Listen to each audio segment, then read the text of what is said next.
give you a call. Well, the biggest thing you remember is Sally. It doesn't matter whenever, but I should have it tomorrow, but if not, it'll be a couple of days. Anybody comes in, she greets them like she's known them forever. And some of them she doesn't even know.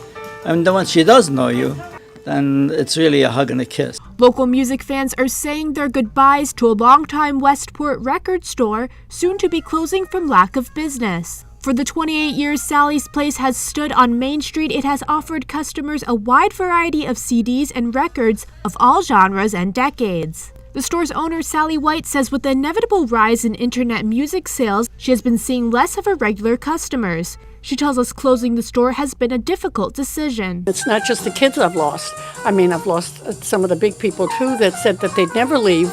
But you know, it's the clicking away and the internet and the downloading and all of that has been the reason for not just my business, but if you look at Main Street back in 1970, all the stores down there were mom and pop, and they're all gone now. The store has been in business since 1956. Customers say although they'll miss browsing and stocking up on music, it's the helpful and satisfying relationship with the owner that makes shopping worthwhile. It's a great community store. It's a small shop, and it's the only real store that you can actually buy music at and talk to the owner. Nobody talks to each other anymore.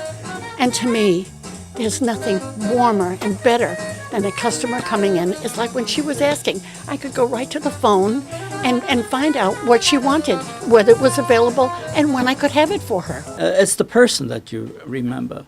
I mean, yeah, the records, naturally, because you can get stuff that you couldn't find somewhere else or someone else couldn't get for you. Plus, she's a real booster, too. White has offered to help several emerging artists by featuring their albums in her store. You know, it doesn't really matter whether we're talking about Louis Armstrong in the 20s and 30s or whether we're talking about, you know, some of these new guys on the block that are out there. Despite technological advances in music, many customers are still sticking to tradition. Well, I kind of grew up on the music that my dad grew up on. A few years back, he got a turntable so he could just play his vinyl collection, which is fairly extensive. I think it's nice to have something that you can physically hold and look at. And I mean, there's artwork on the cases, there's portraits and paintings, and I don't know, I think the whole package is kind of nice. White says she plans to close the store around Labor Day weekend. In Westport, Priscilla Lombardi, it's relevant.com.